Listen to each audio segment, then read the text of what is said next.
Syllabus के according सबसे last का ये टॉपिक था ओपन इकोनॉमी सिस्टम।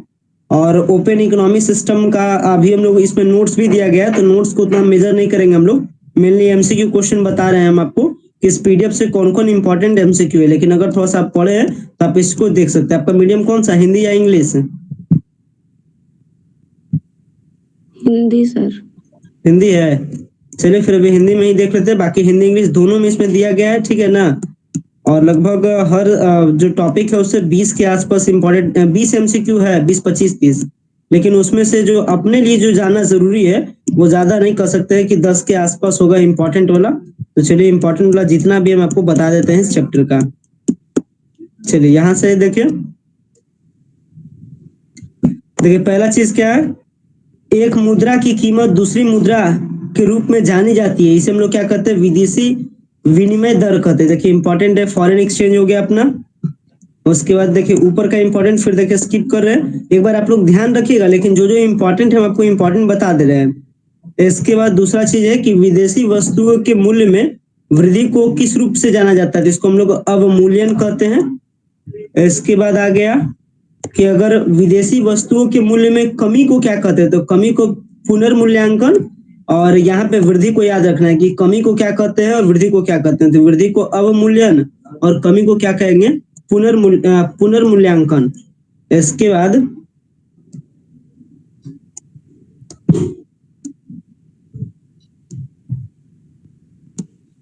देखिए यहाँ है फिक्स्ड और फ्लेक्सिबल एक्सचेंज रेट के प्रबंधन में हाइब्रिड को किस प्रकार से जाना जाता है, जिसको हम लोग कहते हैं प्रबंधित फ्लोटिंग। प्रबंधित फ्लोटिंग याद रखेंगे कि फिक्स्ड और फ्लेक्सिबल अगर एक्सचेंज रहे, अगर उसमें हाइब्रिड रहे, तो इसको हम लोग क्या कहेंगे, प्रबंधित फ्लोटिंग कहेंगे।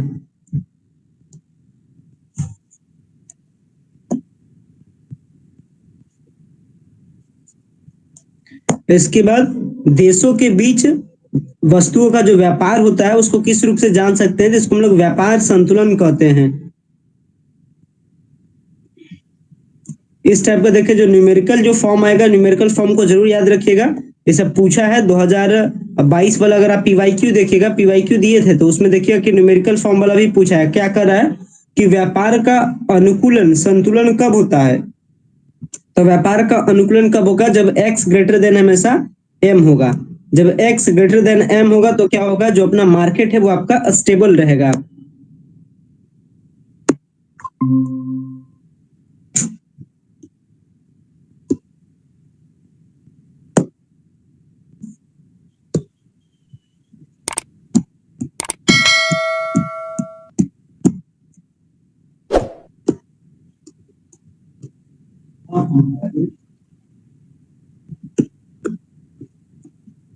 यहां तक था, मतलब व्यापार को अगर आपको क्या करना है, अगर आपका मार्केट को स्टेबल रखना है, यहाँ ऊपर में था कि कब संतुलन में होता है, तो संतुलन के लिए जरूरी है कि मार्केट कब संतुलन होगा, जब x is greater than m होगा। और अगर x is less than m होगा, इसका मतलब मार्केट क्या रहेगा, असंतुलित रहेगा। तो व्यापार अगर पूछेगा कि कब वो प्रतिकूल संतुलन रहेगा या कोई असंतुलित रहेगा, जब x लेस देन क्या हो जाएगा, m हो जाएगा। इसको भी ध्यान रख लेना है।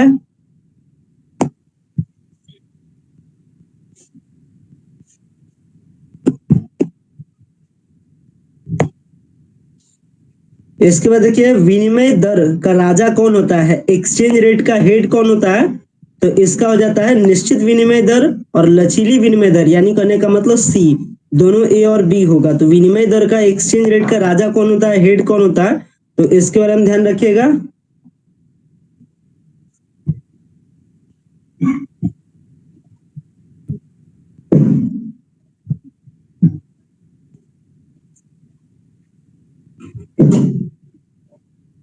इसके बाद देखिए यहाँ है विदेशी मुद्रा की मांग का स्रोत कौन सा है, तो इसमें से क्या हो जाएगा, सारा इसका हो जाएगा, मतलब विदेशी से विदेशों से माल और सेवाओं का आयात करना भी है, विदेशी राष्ट्रों में निवेश करना भी है, और विदेशी राष्ट्रों के लिए उपहार योजना, ये सब कुछ किस में आता है, विदेशी मुद्रा की मांग का स्रोत है, सोर्स है, इसको ध्यान रखना है।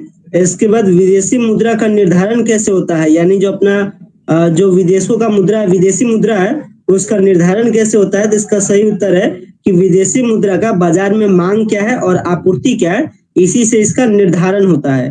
तो इसको ध्यान रखिएगा।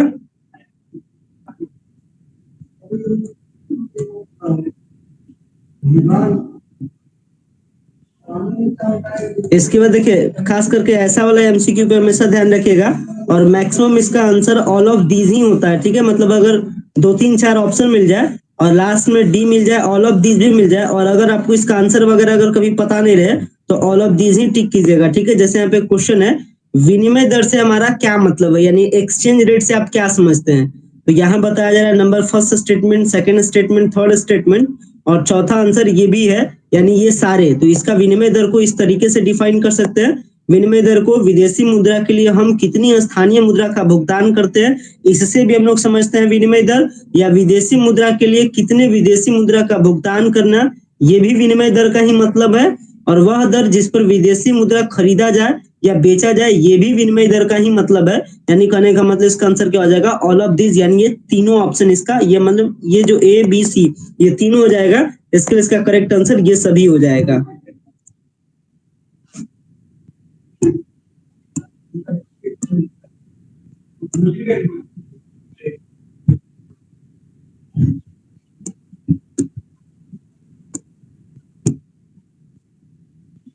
इसके बाद देखिए यहाँ भुगतान संतुलन की संरचना में, यानी जो पेमेंट वगैरह करना होता है, इसमें कौन सा खाता सम्मिलित होता है। तो ध्यान रखिएगा, चालू खाता और पूंजी खाता, दोनों खाता इसके लिए होता है।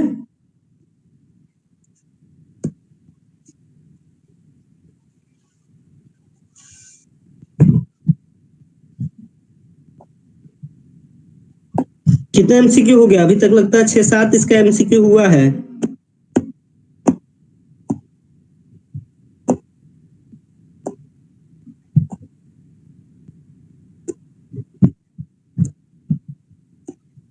इसके बाद ऊपर वाला ही कुछ यहाँ पे फिल इन दी ब्लैंक्स के फॉर्म में बताया गया है, यानी वन वर्ड शॉर्ट नोट्स के फॉर्म में बताया गया, तो आप इसको देख लीजिएगा, ये सब आसान है, ठीक है।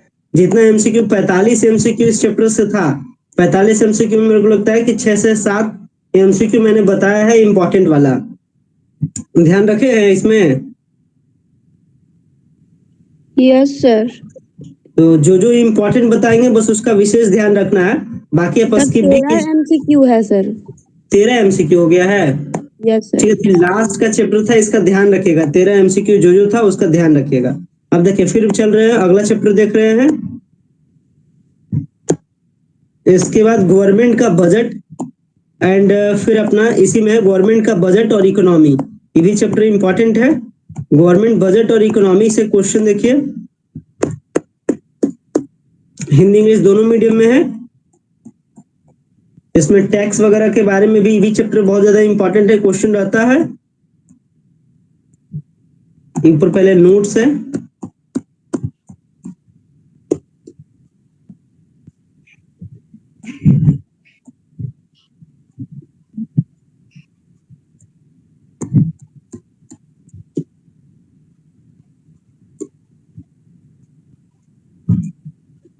इसे बस स्टेटमेंटल है, स्टेटमेंटल कम आएगा, जो स्टेटमेंटल आएगा वो बताएंगे। देखिए यहाँ पे स्टेटमेंटल क्वेश्चन है, क्वेश्चन क्या है, क्वेश्चन आपसे पूछ रहा है इसमें कि वस्तु एवं सेवा के बारे में निम्नलिखित में से कौन सा कथन सही है।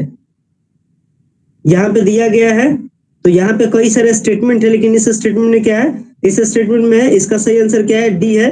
लिखा जा रहा है कि गुड्स एंड सर्विसेज टैक्स सरकारी प्राप्तियों के तहत आयकर का एक उदाहरण है, यानी जो टैक्स वगैरह होता है वो क्या है, इनकम का एक, यानी जो गवर्नमेंट इनकम है उसका क्या है, सोर्स है।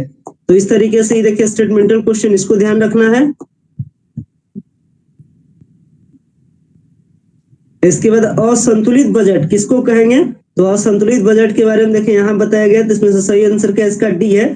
असंतुलित बजट कब हो जाएगा, तो असंतुलित बजट में आय की तुलना में व्यय अगर अधिक हो जाए, मतलब जितना इनकम रहे सरकार का उससे ज्यादा सरकार अगर खर्च कर देती है, तो वैसे बजट को क्या कहते हैं, असंतुलित कहते हैं। और दूसरी बात यही बताया भी जा रहा है, यानी इसका सही उत्तर क्या है, पहला हो गया 7 में, दूसरा क्या है, असंतुलित बजट में आय व्यय से अधिक होती है, यही दोनों का बात सेम मतलब है, यानी 8वां का सही आंसर क्या हो जाएगा, इसका डी हो जाएगा। कि इसमें इसका सही उत्तर क्या जाएगा, यहाँ एक तो स्टेटमेंट ये वाला भी और ये वाला भी। तो यानी इसका क्या आ जाएगा, सही आंसर डी हो जाएगा, ए और सी हो जाएगा। इस तरीके का जो स्टेटमेंटल क्वेश्चन है 2 क्वेश्चन। तीसरा क्वेश्चन यहाँ देखिए, एक वित्तीय वर्ष की अवधि कितनी दिन की होती है, यानी एक बजट का एक जो वित्तीय वर्ष है उस वर्ष की कितनी अवधि होगी, तो इसके बारे में बताया जाता है कि इसका अवधि हो जाएगा 1 अक्टूबर से लेकर के 30 सितंबर तक। तो इसमें 2-3 नीचे मेजर है, लेकिन मेजर को छोड़ते हैं, पहले यहाँ वाला जो इम्पोर्टेंट जो ऊपर से बनेगा एमसीक्यू, इसको बताना थोड़ा सा जरूरी है, इसको पहले मैं बता देता हूँ। बजट का मुख्य उद्देश्य आपको याद नहीं रखना है, बजट का क्या मुख्य उद्देश्य है, इसमें बस एक चीज का ध्यान रखिएगा कि बजट क्या बताता है आपको, तो बजट बताता है कि इनकम और खर्च का पूरा डिस्ट्रीब्यूशन बताता है बजट। सरकार का बजट क्या बताता है, तो आय और धन का पुनर्वितरण बताता है, ध्यान रखिएगा। इसके बाद बजट कहाँ से, मतलब कि जो सरकार का इनकम है वो इनकम कहाँ से आता है, तो इनकम ध्यान रखिएगा, जो सरकार का इनकम है, इनकम आता है राजस्व की जो प्राप्तियां हैं वो कहाँ से होता है, कर से होता है। यानी जो सरकार को इनकम होता है, यानी जो सरकार को जो प्राप्त हो रहा है वो किस तरीके से हो रहा है, 2 तरीके से हो रहा है, एक तो डायरेक्ट हो रहा है और एक इनडायरेक्ट हो रहा है। डायरेक्ट मतलब सीधा कर और इनडायरेक्ट मतलब अप्रत्यक्ष कर। तो एक हो जाएगा सीधा कर और एक हो जाएगा अप्रत्यक्ष कर। तो अप्रत्यक्ष कर और प्रत्यक्ष कर, इस तरीके से सरकार को इनकम होता है। तो यहाँ पर से याद रखिएगा एग्जाम्पल में कौन किसका एग्जाम्पल है, तो यहाँ देखिए अप्रत्यक्ष कर का एग्जाम्पल थोड़ा सा बताया गया। तो अप्रत्यक्ष कर का एग्जाम्पल में क्या क्या हो जाएगा, उत्पाद शुल्क, कस्टम ड्यूटी, ये सब किसका एग्जाम्पल हो जाएगा, अप्रत्यक्ष कर का हो जाएगा। थोड़ा सा यहाँ ध्यान रखिएगा अप्रत्यक्ष कर का एग्जाम्पल के बारे में। वही सब यहाँ बताया भी गया है, प्रत्यक्ष कर क्या है, अप्रत्यक्ष कर क्या है, सरकार को कैसे प्राप्त होता है।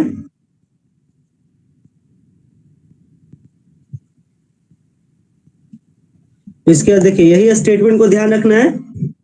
बजटीय घाटा, घाटा कब कहलाता है सरकार को, तो जब ज्यादा खर्च कर दे इनकम से, तो ये सिचुएशन क्या कहलाएगा, घाटा कहलाएगा। और यही वाला 22 में पूछा भी है कि बजट में घाटा कब होता है, तो कुल खर्च ज्यादा हो जाए इनकम से, तो वैसी सिचुएशन में कहते हैं इसको बजटीय घाटा। इसी को कहते हैं राजस्व के फॉर्म में कहेंगे, अगर राजस्वीय घाटा के बारे में बात करेंगे तो बजट की जगह बस राजस्व हो जाएगा। तो कुल राजस्व का व्यय मतलब कुल राजस्व जो खर्चा हुआ है वो अगर प्राप्ति से ज्यादा हो जाए तो इसको हम लोग कहते हैं राजस्व घाटा।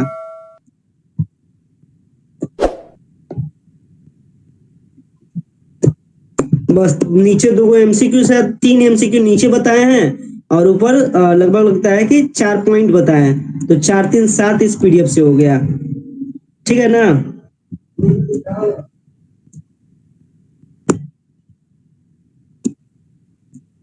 अब देखिए अगला चैप्टर आता है करेंसी एंड बैंकिंग में। करेंसी एंड बैंकिंग में यहां भी स्टेटमेंटल है बहुत सारा चीज।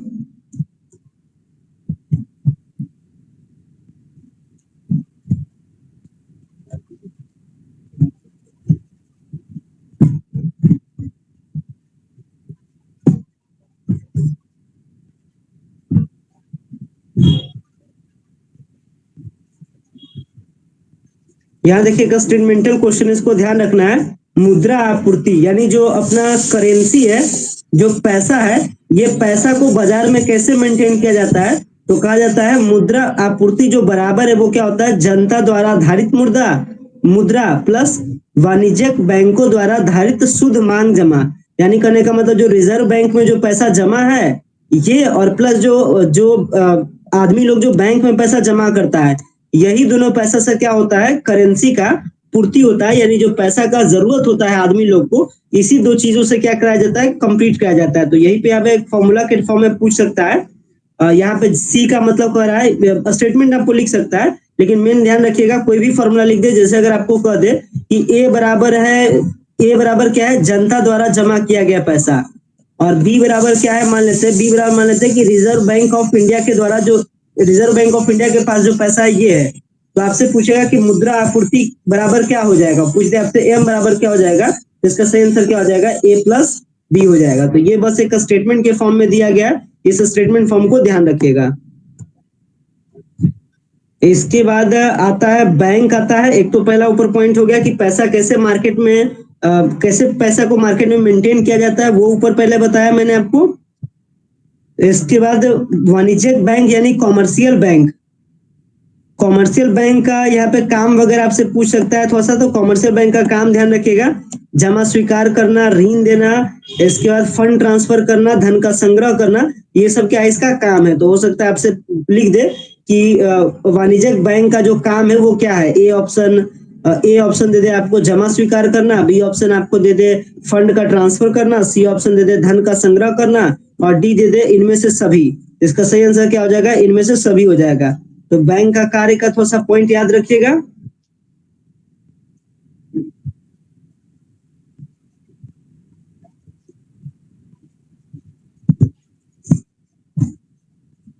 एक देखिए फुल फॉर्म है, फुल फॉर्म को थोड़ा सा ध्यान रखिएगा।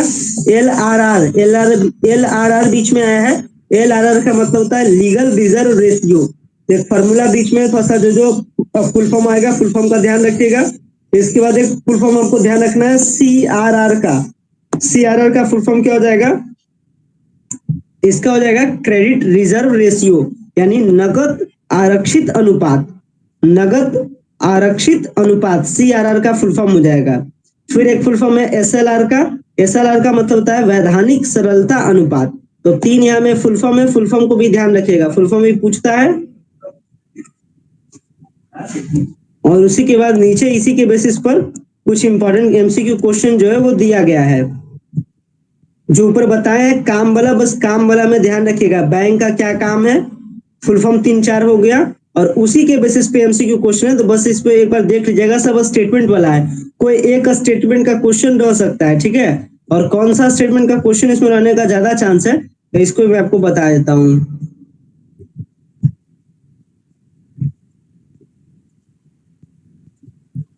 देखिए जैसे यहाँ पे क्वेश्चन है, केंद्रीय बैंक के बारे में निम्नलिखित में से कौन सा कथन सही है। तो यहाँ कई सारा पॉइंट दिया गया है, ध्यान रखिएगा। जो केंद्रीय बैंक होता है यानी जो अपना रिजर्व बैंक है, वो इंडिया का सबसे सर्वोच्च बैंक है। ध्यान रखिएगा, पूछेगा आपसे क्वेश्चन रिजर्व बैंक के बारे में, केंद्रीय बैंक के बारे में, तो बताइएगा केंद्रीय बैंक क्या है, सबसे सर्वोच्च बैंक है। इंडिया का सबसे सर्वोच्च बैंक कौन सा है, रिजर्व बैंक है। तो रिजर्व बैंक के बारे में एक पॉइंट था।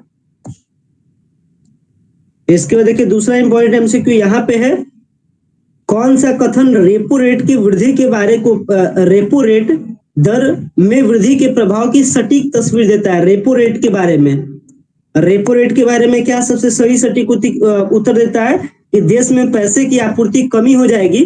तो ये किससे रिलेटेड है, रेपो रेट से रिलेटेड है। तो सेकंड MCQ क्वेश्चन यहां हो गया। इसके बाद देखिए यहाँ क्वेश्चन है, कौन सी एजेंसी भारत में मुद्रा आपूर्ति को नियंत्रित करती है। तो क्या हो जाएगी, वाणिज्यिक बैंक यानी कॉमर्शियल बैंक अपना क्या हो जाएगी, जो भारत में मुद्रा है इसकी क्या करती है, आपूर्ति करती है। ये अपना तीन हो, तो तीन अपना यहाँ से MCQ क्वेश्चन हो गया। ऊपर में 2-3 पॉइंट बताए थे, ठीक है। ये भी देखिए PDF कवर कर लिए, इसी तरीके से कवर करते चलना, और फिर एक बार एक ऑल ओवर लाएंगे PDF, जिसमें सब एक जगह बता देंगे। ये वाला PDF, ये वाला जो पीछे का 3-4 PDF है वो बहुत ज्यादा इंपॉर्टेंट है। इसमें भी देखिए कुछ न्यूमेरिकल पोर्शन है।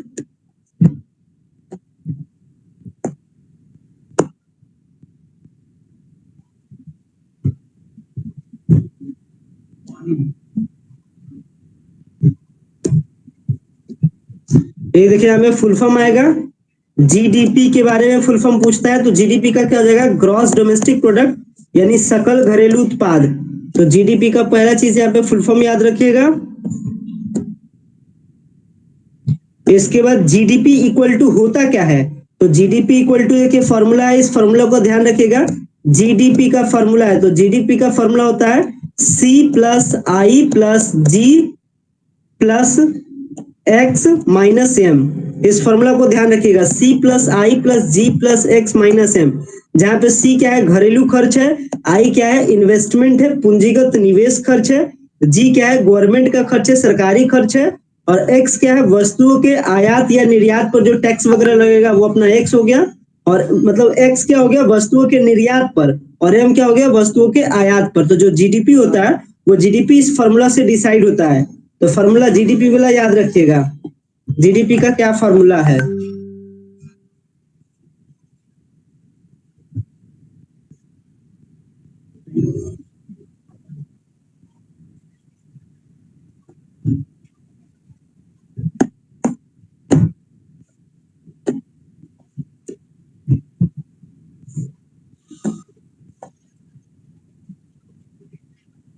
यहाँ पे एक एनडीपी है, एनडीपी का भी फॉर्मूला याद रखिएगा।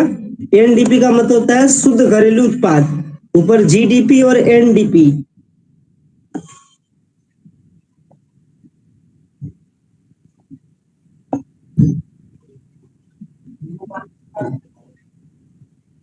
और जो एनडीपी है ऊपर पहले बताए थे, जीडीपी को कैलकुलेट करने का फॉर्मूला एक है, एनडीपी को कैलकुलेट करने का फॉर्मूला यानी शुद्ध राष्ट्रीय आय, यानी एक देश का इनकम कितना है, तो इसको जो कैलकुलेट करने का फॉर्मूला है वो क्या है, कर्मचारी मुआवजा परिचालन अधिशेष प्लस शुद्ध आय प्लस विदेशों से शुद्ध कारक आय। अगर सबको जोड़ दिया जाए तो अपना क्या मिलता है, अपना राष्ट्रीय शुद्ध आय मिलता है। तो राष्ट्रीय शुद्ध आय का ये फॉर्मूला याद रखिएगा। यहाँ देखिए राष्ट्रीय आय का दूसरा फॉर्मूला कुछ इस तरीके से भी लिख सकते हैं, नेशनल जो इनकम है, नेशनल इनकम इक्वल टू क्या हो जाएगा, जीएनपी माइनस पूंजी की लागत या कह सकते हैं इन्वेस्टमेंट, उसके बाद कितना उसमें मूल्य का ह्रास हुआ, कमी कितना हुआ, इसको कुछ कोड दे देगा आपको और यहाँ सबका मतलब बता देगा। तो मैंने यही याद रखिएगा, राष्ट्रीय आय बराबर क्या हो जाएगा, जीएनपी माइनस पूंजी की लागत माइनस मूल्यह्रास माइनस में अप्रत्यक्ष कर। अगर ये सबको कैलकुलेट कर दिया जाए इस फॉर्मूला से तो हमारा क्या निकल जाएगा, राष्ट्रीय आय निकल जाएगा। इसी तरीके से राष्ट्रीय व्यय का फॉर्मूला क्या है, तो राष्ट्रीय व्यय का फॉर्मूला है राष्ट्रीय आय प्लस राष्ट्रीय उत्पाद प्लस राष्ट्रीय व्यय से निकल जाता है। तो ये सब फॉर्मूला, तीन फॉर्मूला है इसमें, तीनों फॉर्मूला को याद रखिएगा। दो इंपॉर्टेंट एमसीक्यू है उसको याद रखिएगा, उसके बाद इसी के बेसिस पर यहाँ पे क्वेश्चन दिया गया है,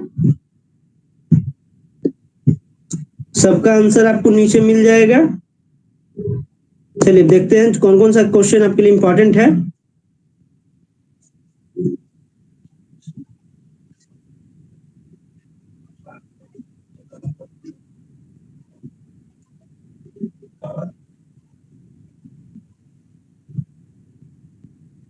कुछ यहाँ पे देखिए कुछ फॉल्ट भी रहेगा तो इसका एमसीक्यू क्वेश्चन यहाँ इंग्लिश वाला से देख लीजिएगा, इंग्लिश वाला में सबका लिखा हुआ है, थोड़ा सा ऊपर नीचे भी हो सकता है।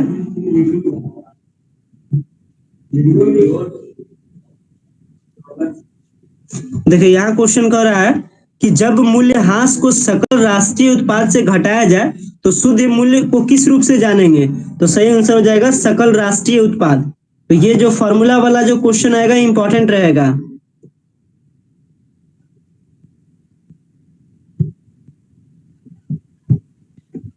इसके बाद है निम्नलिखित में कौन सा भारत में वित्तीय वर्ष के लिए सही अवधि है। वित्तीय वर्ष के लिए सही अवधि क्या होता है, तो 1 अप्रैल से लेकर के 31 मार्च तक जो वित्तीय वर्ष होता है, एक वर्ष कब से स्टार्ट होता है, 1 अप्रैल से स्टार्ट होता है और कहां तक जाता है, 31 मार्च तक। याद रखिएगा इसको हम लोग वित्तीय वर्ष कहते हैं। आपसे पूछेगा वित्तीय वर्ष कब होता है, तो 1 अप्रैल से लेकर के 31 मार्च तक। इसके बाद देखिए इंपॉर्टेंट क्वेश्चन है, बहुत ज्यादा इंपॉर्टेंट क्वेश्चन है। क्वेश्चन क्या है कि कौन सी एजेंसी है जो भारत की सकल घरेलू उत्पाद यानी जीडीपी की कैलकुलेशन करती है। इसका सही आंसर हो जाएगा कि जीडीपी का कैलकुलेशन कौन करती है, केंद्रीय सांख्यिकी कार्यालय। याद रखिएगा इसका नाम, जीडीपी को इंडिया में कौन कैलकुलेट करता है, तो केंद्रीय सांख्यिकी कार्यालय करता है।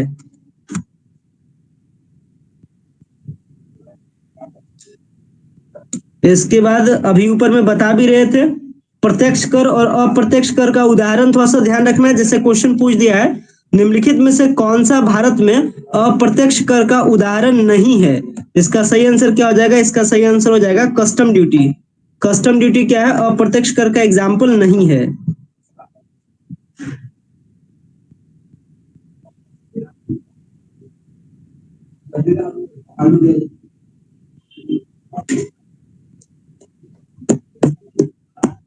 वही सारा पॉइंट बताया गया है जो ऊपर बताए थे, प्रत्यक्ष कर अप्रत्यक्ष कर वगैरह एक बार थोड़ा सा पढ़ना चाहिए, एक बार आप लोग पढ़िएगा, ठीक है ना, क्योंकि इसमें ईयर वगैरह को लेकर के थोड़ा सा पॉइंट बताया गया है और इसका इंपॉर्टेंट पॉइंट को बताकर ही चलते हैं।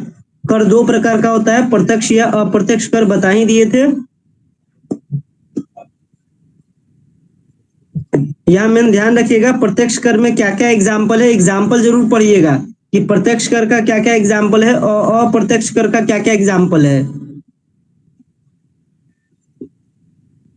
जैसे अप्रत्यक्ष कर में देखिए क्या क्या आता है, अप्रत्यक्ष कर में वैट आता है, वैट किसका एग्जाम्पल है, जीएसटी किसका एग्जाम्पल है, याद रखिएगा, जीएसटी या वैट वगैरह सब अप्रत्यक्ष कर का एग्जाम्पल है।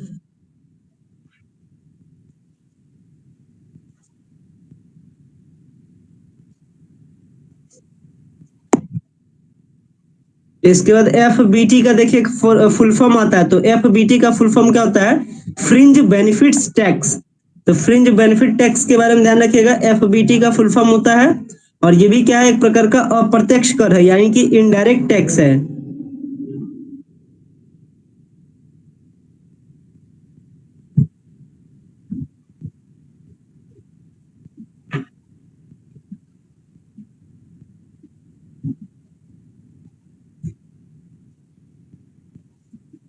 एम ए टी मैट का देखिए वर्तमान का दर क्या है? तो 18.5%, इसको ध्यान रखिएगा।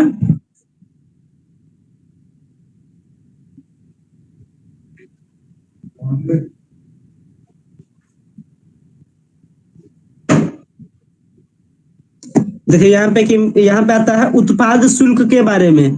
तो उत्पाद शुल्क के बारे में बताया जा रहा है कि उत्पाद शुल्क कब कौन से अधिनियम के तहत लगाया जाता है? तो ध्यान रखिएगा, 1985 का अधिनियम है जिसका नाम है मोडवैट, जिसका फुल फॉर्म यहाँ पे लिखा गया है कि उत्पाद शुल्क अधिनियम।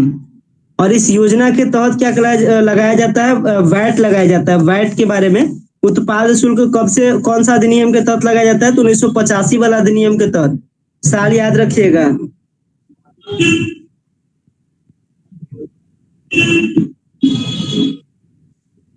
इसके बाद देखिए क्वेश्चन इंपॉर्टेंट है, टैक्स वसूलने की जिम्मेदारी किसकी होती है इंडिया में? तो ये किसकी जिम्मेदारी है? Central board of excise and custom. Central board of excise and custom का काम है टैक्स को वसूलना। तो ध्यान रखिएगा, टैक्स को वसूलना किसका काम होता है? आप इसको देख लीजिएगा, ठीक है। तो इस चैप्टर से भी लगता है कि 4-5 पॉइंट, 4-5 नहीं, इस चैप्टर से भी लगभग 10 के आसपास इंपॉर्टेंट हो गया होगा। और देखिए एक सेवा कर के बारे में बताया जाता है, कौन सा पूछेगा आपसे, यूनिक पूछेगा, कौन सा ऐसा राज्य है जहां पे सेवाओं पे कर नहीं लगाया जाता है? तो वो जम्मू और कश्मीर है। तो जम्मू और कश्मीर के बारे में ध्यान रखिएगा कि ये एक ऐसा स्टेट है जहां पे कर नहीं लगाया जाता है, सेवा कर नहीं लगाया जाता है। और सेवा जितना भी प्रकार का टैक्स होता है ये इंडिया में वसूलने का किसका काम है? तो ये काम है central board of excise and custom का।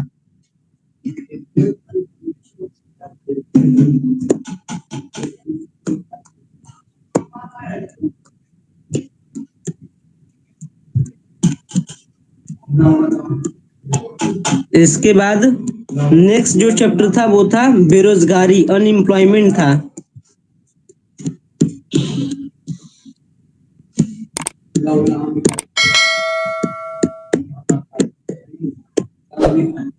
अब देखिए ये भी क्वेश्चन कौन कौन इंपॉर्टेंट है, देखिए बता रहे हैं, भारत में अधिकांश प्रच्छन्न बेरोजगार व्यक्ति पाए जाते हैं कौन से फील्ड में? यानी प्रच्छन्न जो बेरोजगार की पद्धति है वो किसमें है? तो कृषि में है, याद रखिएगा।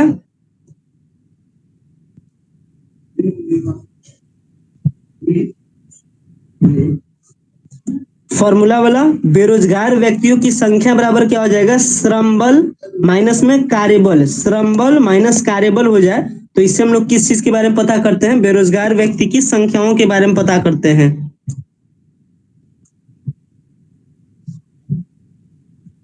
इसके बाद देखिए क्वेश्चन, भारत में बेरोजगारी के आंकड़े किस स्रोत से प्राप्त किए जा सकते हैं? तो इसका आंसर हो जाएगा भारत की जनगणना से, राष्ट्रीय नमूना सर्वेक्षण से और बेरोजगारी महानिदेशालय से। तो तीनों से मिला करके हम लोग को क्या पता है चलता है? भारत में बेरोजगारी की आंकड़ा पता चलता है। तो भारत में बेरोजगारी कैसे पता चलता है ये मैंने आपको बता दिया। बेरोजगारी कैसे पता करते हैं इसका फॉर्मूला क्या है ये भी मैंने आपको बता दिया। और कौन सी प्रकार की प्रच्छन्न बेरोजगारी किसमें ज्यादा पाई जाती है? कृषि में। ये 3 इंपॉर्टेंट क्वेश्चन था, याद रखिए इंपॉर्टेंट क्वेश्चन है, इसी को बार बार रिपीट भी किया गया है। कृषि क्षेत्र में किस प्रकार की बेरोजगारी पाई जाती है? एग्रीकल्चर में कौन सा टाइप का अनएम्प्लॉयमेंट होगा? ये हो जाएगा प्रच्छन्न बेरोजगारी।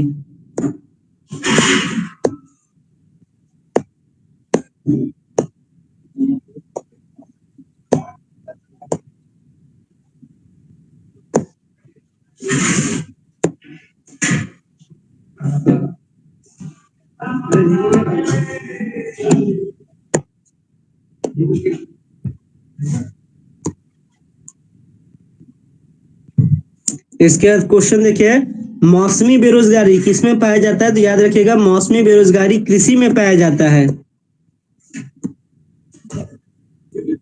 इसके बाद ये क्वेश्चन हर साल पूछता है, बहुत ज्यादा इंपॉर्टेंट होता है। भारत में अधिकांश श्रमिकों के लिए रोजगार का मुख्य स्रोत कौन सा है? प्राइमरी सेक्टर या सेकेंडरी सेक्टर या टर्शियरी सेक्टर? इसी को हिंदी में कहते हैं प्राथमिक क्षेत्र, द्वितीय क्षेत्र या तृतीय क्षेत्र। तो सबसे ज्यादा जो रोजगार का स्रोत है इंडिया में वो कौन से सेक्टर में है? प्राथमिकी क्षेत्र के सेक्टर में है। तो इसको याद रखिएगा।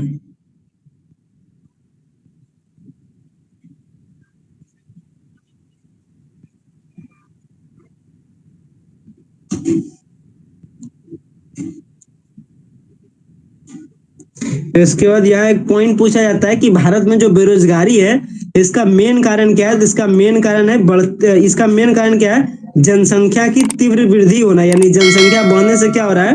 भारत में बेरोजगारी बढ़ रहा है। तो आपसे पूछेगा कि भारत में बेरोजगारी का मुख्य क्या है रीजन, तो बताइएगा जनसंख्या की तीव्र वृद्धि।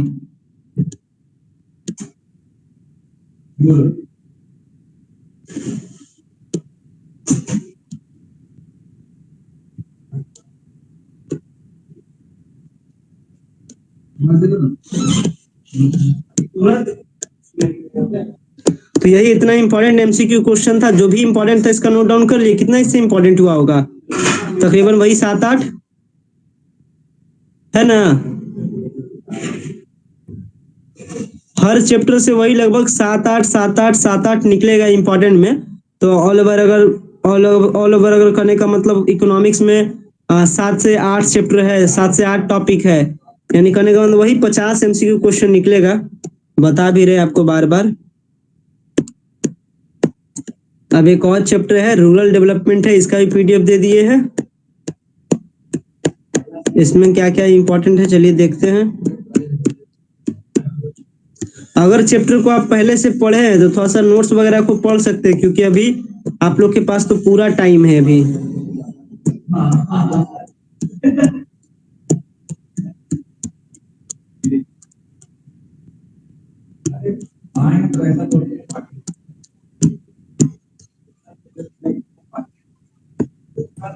सर पूरा टाइम है, मतलब अभी से भी तैयारी कर सकते हैं फिर से?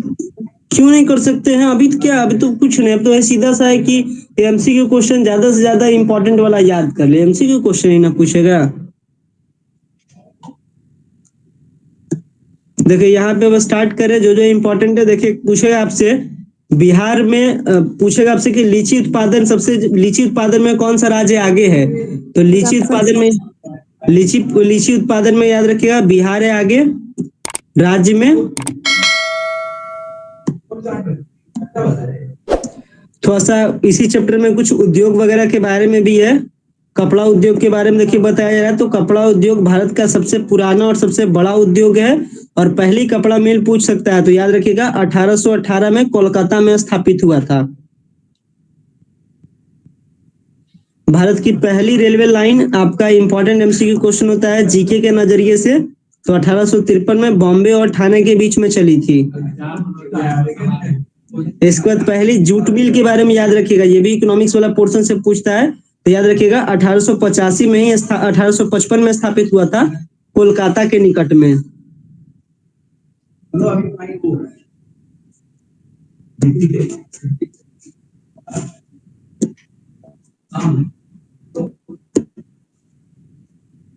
इसके बाद देखिए इसी चैप्टर में कुछ आता है क्रांति के बारे में। तो याद रखिएगा सुनहरी रेशा क्रांति जूट उत्पादन से संबंधित है, हरित क्रांति कृषि से संबंधित है, काली क्रांति आपसे पूछे तो पेट्रोलियम के उत्पादन से, श्वेत क्रांति पूछे तो दुग्ध उत्पादन से बताइएगा। ये क्रांति के बारे में याद रखिएगा। हरित क्रांति पूछता है जनरली और श्वेत क्रांति पूछता है।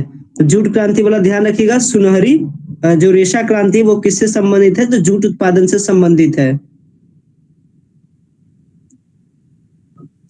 इसके बाद हेडक्वार्टर से पूछता है, यहाँ याद रखिएगा केंद्रीय ग्रामीण विकास मंत्रालय, केंद्रीय ग्रामीण विकास मंत्रालय का भी हेडक्वार्टर कहाँ है? तो हैदराबाद के तेलंगाना में है। इसको ध्यान रखिएगा। इसके बाद 2014 में राष्ट्रीय ग्रामीण विकास संस्थान का नाम बदल करके रखा गया था राष्ट्रीय ग्रामीण विकास संस्थान। तो इसके बारे में याद रखिएगा, इसको हटा करके, ये दोनों का नाम हटा करके क्या कर दिया गया था, पंचायती राज कर दिया गया था। पंचायती राज कहाँ से आया, तो पंचायती राज का नाम आया है राष्ट्रीय ग्रामीण विकास संस्थान से, इसको बदल करके पंचायती राज कहा गया। और ये कब बदला गया है, 2014 में।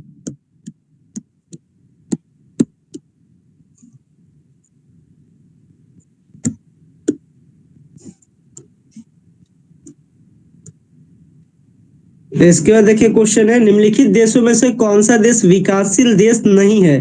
तो इसका सही आंसर क्या हो जाएगा, यूके, यूनाइटेड किंगडम। ठीक है, ये सब विकासशील है, मतलब अपना विकास कर रहा है। यूनाइटेड किंगडम क्या है, पहले से विकास कर चुका है। तो इसलिए लिस्ट अगर आपको दे दे कि कौन सा विकासशील देश नहीं है, तो वहां पे यूके को चूज कीजिएगा।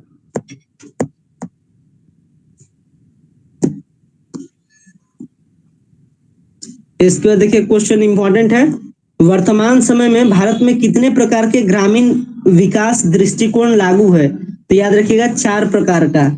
जो ग्रामीण विकास है वो कितने प्रकार का भी वर्तमान टाइम में चल रहा है, तो ग्रामीण विकास भी 4 प्रकार का चल रहा है। इसके बाद थोड़ा सा नीति आयोग के बारे में याद रखिएगा।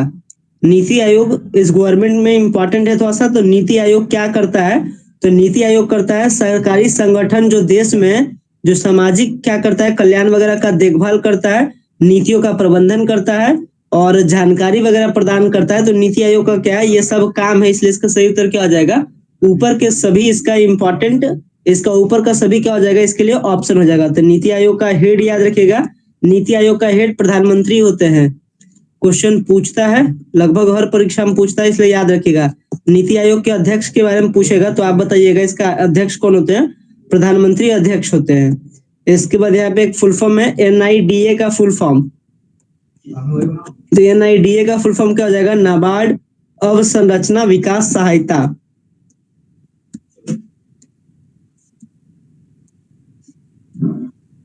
ये हो गया इस चैप्टर का इंपॉर्टेंट।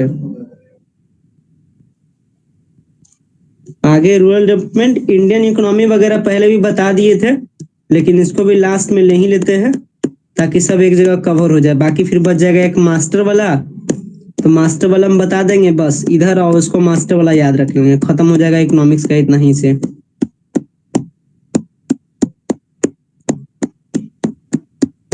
सर इतना सा ही में से इकोनॉमिक्स का 10 क्वेश्चन आ जाएगा। हाँ बस इतना ही से याद रखना है। देखिए यहाँ है, सेवा क्षेत्र का दूसरा नाम क्या है, तो सेवा क्षेत्र का दूसरा नाम है तृतीयक। तृतीयक क्षेत्र को हम लोग कहते हैं सेवा क्षेत्र।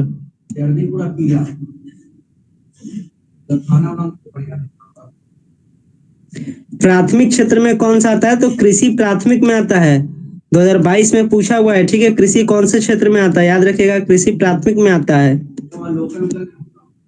इसके बाद प्रथम लौह एवं इस्पात कंपनी कहाँ स्थापना हुई थी, तो जमशेदपुर में। इसको ध्यान रखिएगा।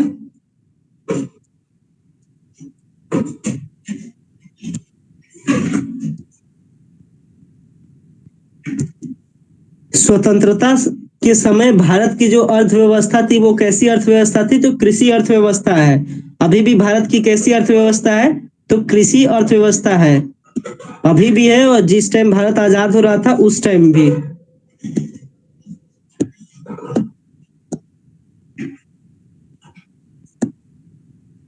अंग्रेजों ने रेलवे की शुरुआत कब की थी, ध्यान रखिएगा।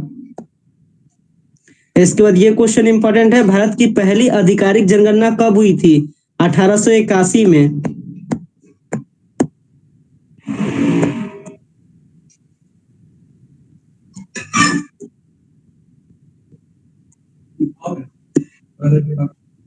प्राथमिक क्षेत्र में, द्वितीय क्षेत्र में, तृतीय क्षेत्र में क्या क्या आ जाएगा, ध्यान रखिएगा। प्राथमिक क्षेत्र में कृषि आता है, द्वितीय क्षेत्र में निर्माण आता है, और तृतीय क्षेत्र में क्या आता है, सेवा क्षेत्र आता है। ठीक है ना, तो प्राथमिक, द्वितीय, तृतीय एकदम याद रखिएगा। एक क्वेश्चन 100% इस सेक्शन से पूछता है। भारत की पहली जनगणना कब हुई थी, 1881 में हुई थी, अभी ऊपर में बताए थे। ठीक है, तो यही इतना पोर्शन है इकोनॉमिक्स का, याद रखिएगा। और लगभग हर चैप्टर से लगभग 7-8 MCQ क्वेश्चन ही बताए हैं ना। हर सेक्शन से मैक्सिमम हमने 7-8 MCQ क्वेश्चन बताया है। सारे 7-8 MCQ क्वेश्चन को नोट्स बना करके रखिएगा, तो इधर से कह सकते हैं 40 या 50 एमसीक्यू क्वेश्चन आज हम कवर किए होंगे। बस इसी को ध्यान रखना है। एक मास्टर वाला ला देंगे जिसमें ये सारा जो एमसीक्यू क्वेश्चन बता रहे हैं लगभग वो सारा एमसीक्यू क्वेश्चन उस पीडीएफ में रहेगा, ठीक है ना। तो या तो ऐसे कवर कर लीजिए, अगर आप सीरियसली अगर क्लास 11-12 में जो पढ़ा होगा सही से चैप्टर वाइज तो वो इस तरीके से कवर कर लेगा। अब जो नहीं पढ़ा है शॉर्ट टाइम में चाहता है कवर करने के लिए तो डायरेक्ट इस तरीके से कवर करेगा।